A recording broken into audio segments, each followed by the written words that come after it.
Succès incontestable et époustouflant, Le Roi Lion est l'un des films d'animation phares de Disney. Son récit initiatique nous racontant l'histoire d'un jeune lionceau, partant à la découverte de son identité tout en portant le deuil de son père sur ses épaules, en finissant par embrasser sa destinée et son vœu le plus cher de devenir roi, a séduit plusieurs générations de téléspectateurs. Mais si je vous disais que derrière son aspect coloré se cachait une face sombre et insoupçonnée. Salut à tous et à toutes, c'est Endo, prenez votre lampe torche et suivez-moi dans la face cachée du Roi Lion.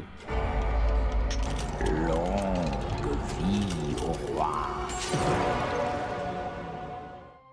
Le Roi Lion, sous son aspect jovial et merveilleux, cache en fait une vérité sanglante, que l'on ne peut comprendre qu'une fois plus mature. Car enfant, cette dimension est hors de notre portée.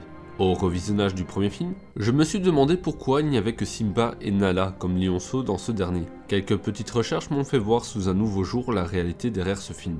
Je dirais même que Disney a fait un travail formidable dessus, et qui s'est inspiré du réel fonctionnement des troupes de lions, au point même qu'avec toutes ces infos en tête, on ne voit plus le Roi Lion avec le même regard. En effet, s'il n'y a que Simba et Nala, c'est car ces deux-là sont frères et sœurs, et que tous les autres lionceaux ont été tués par Mufasa 4 mois auparavant, avant la scène iconique de Simba portée par Rafiki. Pourquoi frères et sœurs, pourquoi par Mufasa, et pourquoi 4 mois? Car la période de gestation d'une lionne est d'approximativement 4 mois. Celle-ci donne alors naissance de 2 à 4 petits, dans une zone sûre, telle qu'un abri rocheux. 2 comme le nombre que représentent Simba et Nala. Sans doute issus de Mufasa, ils sont donc du même père. Il est vrai que dans le film ils ont 2 mères différentes, mais il n'est pas rare que dans leur troupe, les lionnes se relayent les tâches de chasse et d'élevage, afin d'être plus efficaces. La mère de Nala est donc simplement une mère adoptive.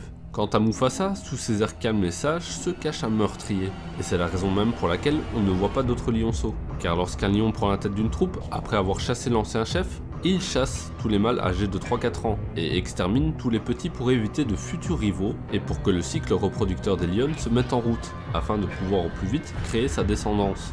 On peut donc en déduire que le statut de roi de Mufasa est très récent, car comme je le disais, les petits lionceaux mâles restent généralement au sein du groupe jusqu'à ce qu'ils atteignent une certaine maturité, aux alentours des 3-4 ans. Après quoi, ils finissent par être chassés du groupe pour former le leur.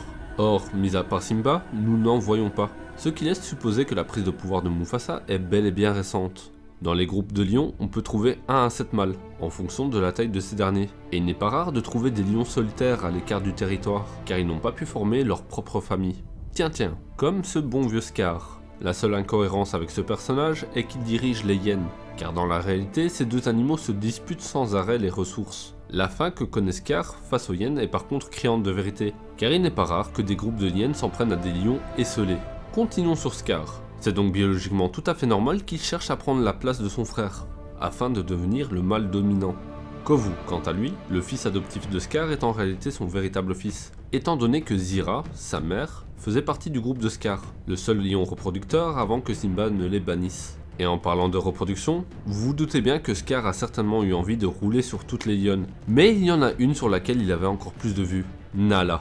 Et oui, Scar aurait bien fait des petits à Nala. Et si vous ne me croyez pas, sachez qu'il existe une scène coupée dans laquelle il chante ses désirs. Une chanson aussi dérangeante que celle de Frollo dans Le Bossu de Notre-Dame. Pour résumer, Mufasa est donc un meurtrier qui s'est fait éliminer par son frère afin de diriger le groupe et dans l'espoir de fonder une descendance avec Nala. Raison pour laquelle elle s'est enfuie afin de retrouver Simba pour qu'à son tour, il renverse Scar, bannisse les jeunes lions et les lionnes fidèles à Scar et exécute les possibles lionceaux. Et ça, c'est la vérité positive qui se cache derrière le récit du Roi Lion, car sans l'intervention de Scar, Simba était tout de même destiné à se battre avec son propre père, en mettant leur vie en jeu, afin de décider qui régnerait sur le groupe en roi. Voilà, c'est donc la fin de cette vidéo. J'espère que celle-ci vous aura plu et que votre enfance n'aura pas été trop détruite. En tout cas, si c'est le cas, comme d'habitude, pour soutenir mon travail, le petit like, l'abonnement, la cloche et le commentaire de l'amour. C'était Endo, ciao!